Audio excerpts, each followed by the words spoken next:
மேடையில் பேசி கைத்தட்டல் வாங்குற அளவுக்கு நான் பெரிய பேச்சாளர் இல்லை. அதனால் தயவு செஞ்சு நீங்களே ஒரு தடவை கைத்தட்டிடுங்க. இந்த கைத்தட்டல்கள் அனைத்தும் பல்ஸ் அந்த படத்தோட டீமுக்கு தான் போய் சேரும். அம்மா ஹீரோயின் பேர் என்னம்மா? Heroine Harshika, please welcome. Rishika, please welcome. After the stage please sit down. பரவாயில்ல, என் சீட்டை அவங்க எடுத்துட்டாங்க. இப்போ கூட பார்த்தீங்களாங்க, என்னங்க முதலமைச்சர் சீட்டுன்னு சண்டை போடுறீங்க. இந்த கூல் சுரேஷ் விட்டு கொடுத்தோம் பார்த்தீங்களா ஒரு சீட்டு, அதுதாங்க 2026. சரி சரி பரவாயில்லப்பா, 2 பெண்களுக்கு நடுவுலையாச்சும் கூல் சுரேஷை உட்கார வைக்கணும்னு தோணுச்சுல, அந்த இயக்குனருக்கு என் மனமார்ந்த நன்றிகளை தெரிவித்துக் கொள்கிறேன். இப்படித்தாப்பா எப்போ இடம் கிடைக்கும் அதில் போய் உக்காரலாம் அப்படின்னு நிறையா பேர் வெயிட் பண்ணிட்டு இருக்கீங்க. 2026 அதுக்கான பதில் வரும். சரி ராஜன் சார், நீங்கள் வாழ்த்த வந்ததில் ரொம்ப நன்றிங்க சார். அப்புறம் டென்னி சார், நீங்களும் வாழ்த்த வந்ததில் ரொம்ப நன்றி. எங்கே பல தடவை அவருக்கு நான் ஃபோன் பண்ணேன். ஏன்னா அவர் ஏற்கனவே ஒரு படம் ஒன்று எடுத்தார், அந்த படத்துக்கு நான் தான் ப்ரொமோஷன் பண்ணேன். அதுக்கடுத்து அவர் ஒரு படம் ஒன்று டைரக்ஷன் பண்ணுறாருன்னு கேள்விப்பட்டவுடனே சாருக்கு நான் பல தடவை ஃபோன் வச்சேன், ஒரு தடவை கூட எடுக்கலை. இருந்தாலும் அடுத்த படத்திற்கு நான் கண்டிப்பாக இப்போவே நான் சொல்கிறேன், அவரோட படத்திற்கு என்னை பயன்படுத்தாட்டியும் அவரோட படத்துக்கு நான் சப்போர்ட் பண்ணுவேன் சார். சரிங்களா? இது நான் சினிமா மீது நான் வைத்திருக்கிற லவ். இது படம் ஃபைல்ஸ், இது ஃபைல்ஸ்ன்னு தாங்க ஞாபகம் வருது. உண்மையிலே நான் நடந்தது ஒன்று சொல்கிறேன். இந்த படம் நான் நடிக்கிறப்ப படத்துக்கு பேர் வைக்கல, பேர் வைக்காமல் தான் இருந்துச்சு. அப்புறம் ஒரு கொஞ்ச நாள் கழித்து படத்துக்கு பேர் வச்சுட்டு டைரக்டர் நவீன் சார் எனக்கு வாட்ஸ்அப்பில் அனுப்பிச்சார், ஏன்னா ஸ்டில் அனுப்பிச்சிருக்கேன் பாருங்கண்ணே அப்படின்னு. நான் படிச்சுட்டு அதை நமக்கு இங்கிலீஷ் தான் அறகுறல, ஃபைல்ஸ்ன்னு படிச்சுட்டு என் கூட இருக்கவன்ட்டு வர காமிச்சேன், இது என்னடா ஒழுங்கா. அப்போ அவனும் ஃபைல்ஸ்ன்னு படிச்சிட்டான். அதுக்கப்புறம் எனக்கே ஒரே டவுட், ஏன்னா இந்த படத்தில் ஹீரோ மகேந்திரன் ஃப்ளாஷ்பேக்லேயும் வருவார். அப்போ ஏதோ ஃபைல்ஸ்னால் ஏதோ ஒரு ப்ராப்ளம் போல், ஸோ அதனால் ஏதோ ரிவெஞ்ச் எடுப்பார் போல் அப்படின்னு நானே ஒரு கற்பனை. ஏன்னா ஆரி உதயகுமார் சார் எல்லாமே இருந்ததுனால, அப்போ ஏதோ இப்போ ஃபைல்ஸ்னால் ஏதோ இப்போ ப்ராப்ளம் வந்ததுனால, அதனால் ஏதோ ஆப்ரேஷன் பண்ணி ஏதோ ஒன்று பண்ணுவார் போல் அப்படின்னு எனக்குள்ளே ஒரு இதாக இருந்துச்சு. அப்போ நான் டேரக்டர்கிட்ட கேட்டேன், என்ன சார் ஃபைல்ஸ்ன்னு பேர் வச்சுருக்கீங்களே சார் அப்படின்னு. அப்போ அவர் சொன்னார், அண்ணா அப்படி இல்லைண்ணே, அது பல்ஸ்ண்ணே, இந்த ஆஸ்பத்திரியில் இப்படி போட்டிருப்பாங்கல்ல அதுதானே அப்படின்னாரு. ஸோ இப்படி நான் அரைகுறையாக இங்கிலீஷில் இருந்தாலும் அது கரெக்டாக எனக்கு சொல்லி புரிய வச்சார் இயக்குனர் அவர்கள். ரொம்ப நன்றிங்க சார். எங்கே இருக்கார்? மிக்க நன்றி. நவீன் சார் கண்டிப்பாக இந்த படத்தில் வின் பண்ணிடுவார். எதை வச்சு தெரியுங்களா? அது வின் அப்படின்னு அந்த பேரில் அந்த ஒரு வின் இருக்குது. ஷூட்டிங் ஸ்பாட்டில் அவ்வளவு அற்புதமான டைரக்ஷன் பண்ணார். யார் மீது எந்த கோபமும் படாமல் அவ்வளவு அருமையாக எல்லாத்தையும் அப்படி ஒரு வேலை வாங்கினார். கண்டிப்பாக அவர் பட்ட கஷ்டங்கள், ப்ரொடியூசர் அவருக்கு சப்போர்ட் பண்ணதுக்கு கண்டிப்பாக இந்த படம் மிகப்பெரிய வெற்றி அடையும். அதே மாதிரி மகேந்திரன் கதாநாயகனாக நடிச்சிருக்கவர்.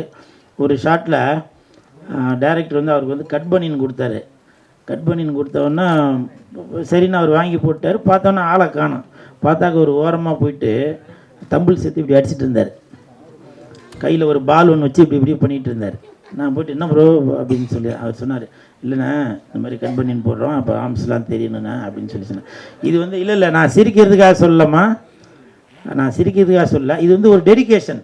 நான் காக்க படம் நடிக்கிறப்போ சூர்யா சார் ஜோதிகா மேடம் காம்பினேஷனில் நடிக்கிறப்போ கௌதம் மேனன் சார் சொல்லிவிட்டு ஷார்ட் சொல்லிவிட்டு நேராக மானிட்டர்கிட்ட போய் உட்காந்துட்டார். ஹீரோவை காணும் சார், ஹீரோ காணும். அப்போ சொன்னாங்க, இல்லைங்க அவர் புஷ்அப் தண்டெல்லாம் எடுத்துகிட்டு இருக்காருங்க அப்படின்னு. ஏன்னா அது கன் எடுத்து இப்படி வைக்கும்போது அந்த இதெல்லாம் அப்படி தெரியணும் அப்படின்னு. ஸோ அப்படி ஒரு டெடிக்கேஷனோட உள்ள மகேந்திரன், ப்ளீஸ் ஒரு கைத்தட்டலுக்கு விடுங்களேன்.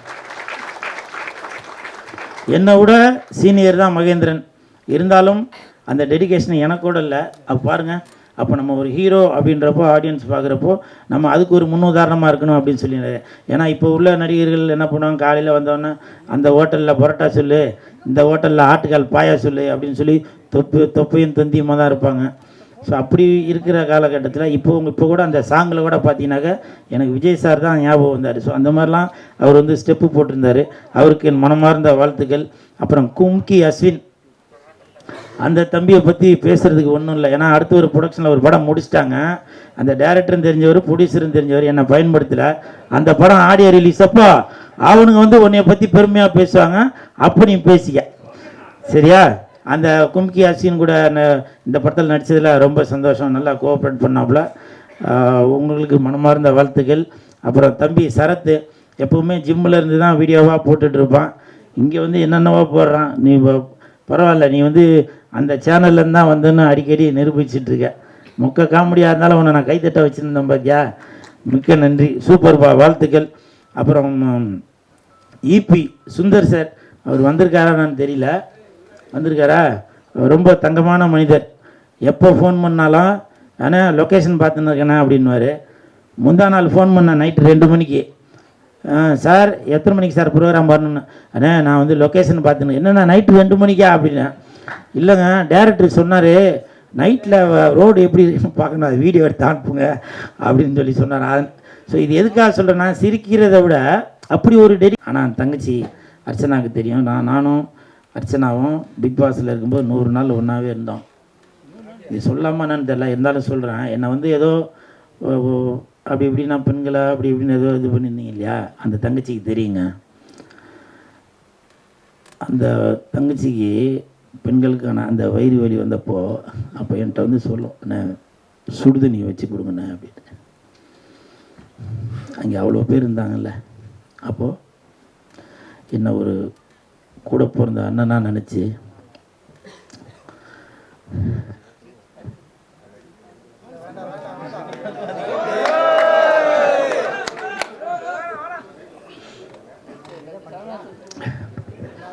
ஏன்னா பல பேர் என்னோட நடவடிக்கையை பார்த்து இவன் ஏதோ அப்படி போலப்பா அப்படி பண்ண போகிறேன். அந்த தங்கச்சிக்கு தெரியும்.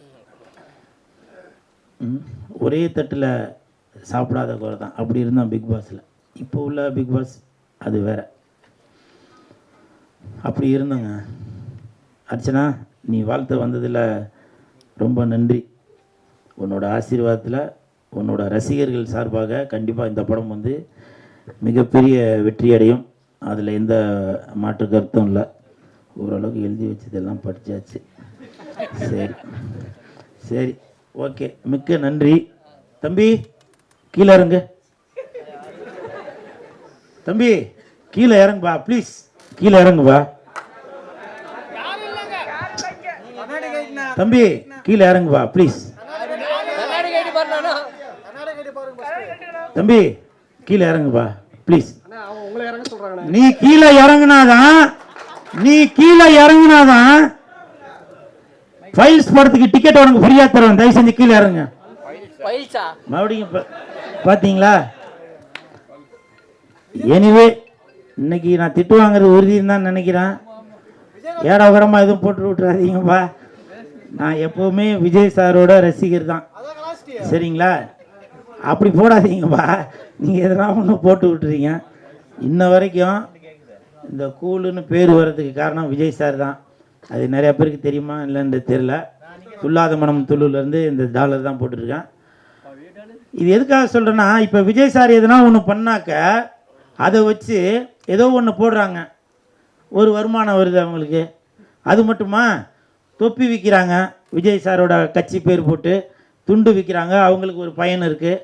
அப்போது அவங்களுக்கெல்லாம் பயன் இருக்கிறப்போ இந்த கூல் சுரேஷ் விஜய் சாரோட ரசிகனாக இருக்கிற நான் பயனடையக்கூடாதா? விஜய் சார்னால இந்த பல்ஸ் இந்த பல்ஸ் படத்துக்கு விஜய் சார்னால ஒரு ப்ரமோஷன் கிடைக்கக்கூடாதா? சொல்லுங்க. ஏதோ ஒன்று எழுதுங்க சார், ஏதோ ஒன்று எழுதுங்க. நான் அதை பற்றி எதுவுமே சொல்லலை. எந்த பிரச்சனை வந்தாலும் அதை சந்திக்கிறதுக்கு தயாரிப்பாளரும் ஜெயிலுக்கு போகிறதுக்கு பேர் நவீன் சாரும் ரெடியாக இருக்கிறாங்க. நீங்கள் முடிஞ்சால் தில் இருந்தாக்க பல்ஸ் படத்தோட இயக்குனர் மேலேயும் தயாரிப்பாளர் வந்திருக்காரா, அவர் மேலேயும் நீங்கள் எதனா ஒன்று பண்ணி பாருங்கள், பார்ப்போம். என்ன எதுவும் பண்ணாதீங்கப்பா, நான் அப்பாவி, சரிங்களா? உங்களெல்லாம் சந்தித்ததில் ரொம்ப சந்தோஷம். நன்றி.